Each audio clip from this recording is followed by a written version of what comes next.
Hamza Erzen Uka dhe Julian Cumraku ju dorëzuan forcave Renea ditën e djeshme pas 12 orësh negociata, ndërsa ishin fshehur në një banesë në fshatin Orosh të Fusharzit. Të dy mendohet se qëndronin të fshehur në këtë banesë prej 2 muajsh. Në banesë ju janë gjetur armatime të shumta. Cumraku dhe Uka ishin prej kohësh në vëzhgimin e antiterrorit, teksa ajo që bën përshtypje është që Erzen Uka është një ish pjesëtar i forcave paqëruajtëse të Shqipërisë në Irak.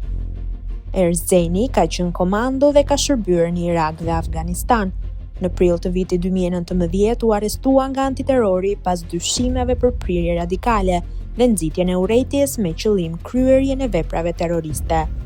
Uka konsiderohej person me rrezikshmëri të lartë dhe survejohej prej vitit 2007.